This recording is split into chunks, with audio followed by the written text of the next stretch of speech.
साथियों, आज हम मौजूद हैं इंडिया कंस्ट्रक्शन सेंटर में, जहाँ की वीर अब्दुल हमीद साहब की 89वीं जयंती मनाई जा रही है। जहाँ पे वीर अब्दुल हमीद फाउंडेशन की तरफ से ये प्रोग्राम रखा गया, सम्मान समारोह। हमारे साथ में मौजूद हैं वाजिद अली जी। सर, पी न्यूज़ पे स्वागत है आपका। Thank you. जी सर, क्या कहना चाहेंगे आज इस प्रोग्राम के बारे में, और वीर अब्दुल हमीद साहब से क्या सीख लेनी चाहिए देशवासियों को या सभी को, क्या मैसेज देना चाहेंगे? शहीदों को लेके आंखों में पानी तो होता है, जी लेकिन उनकी कहानी को लोग भूल जाते हैं। गुजारिश यही है कि उनकी कहानी को घर घर तक पहुंचाया जा सके, ताकि नौजवानों को एक सीख मिले और वीर अब्दुल हमीद जैसे जो अपनी शहादत दे गए हैं वो उनके लिए प्रेरणा स्रोत बने।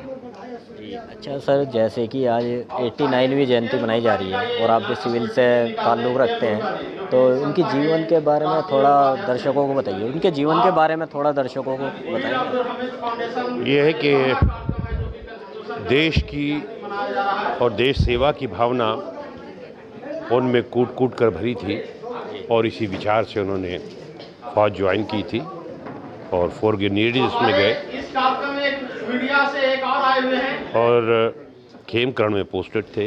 जब 65 का पाकिस्तान के साथ वार हुआ, पैटर्न टैंक अमेरिका ने दिए थे पाकिस्तान को, और उसकी खूबी ये थी कि जो उस पर फायर डालेगा, जिस तरफ से भी फायर आएगा, पैटर्न टैंक उधर घूम जाएगा और उनको नेस्तो नाबूद कर देगा। ग़ालिबन जहाँ तक मेरी नॉलेज है, 7 पैटर्न टैंक वीर अब्दुल हमीद ने बर्बाद किए थे, और उसी दौरान वो वहाँ शहीद हो गए।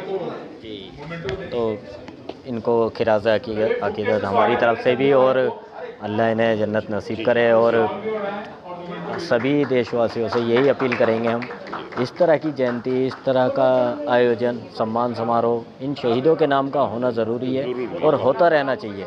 शहीदों की चिताओं पर लगेंगे हर बरस मेले, वतन पर मिटने वालों का बस यही बाकी निशान होगा। बहुत बहुत शुक्रिया सर। पी न्यूज़ पे आपका स्वागत है।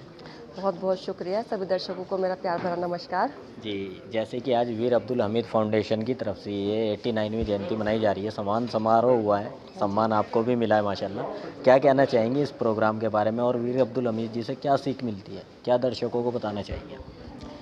दोस्तों, सबसे पहले तो सभी जो आयोजन किया है, KL गुप्ता जी, संजय जी, डॉक्टर रंजीत कुमार जी ने, मैं बहुत बहुत शुभकामनाएं देना चाहूँगी।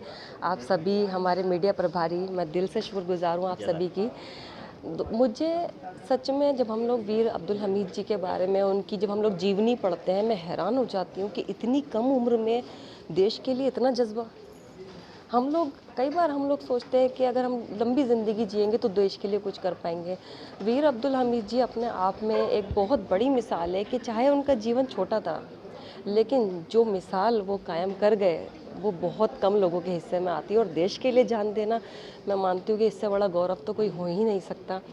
और कोविड में, जैसे कि अभी कोविड के दौरान भी देखिए, हमें भी कहीं ना कहीं वो इंडियन आर्मी वाली फीलिंग आ रही थी, क्योंकि आप देख रहे थे कि हम भले ही हम सरहद पर नहीं खड़े हुए थे, लेकिन हॉस्पिटल्स में, अपने क्लिनिक्स में भारतीय नागरिकों की जान बचाना हमारा कर्तव्य बन गया था। और ऐसा लग रहा था कि चलिए एक बार ही सही, कम से कम देश के लिए हम लोग, अगर हमारी जान भी कुर्बान हो जाए।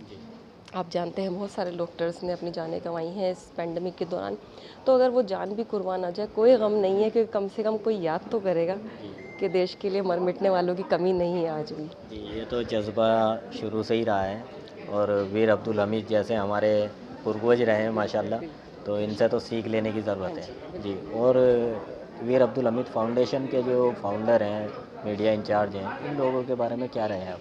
कैसे?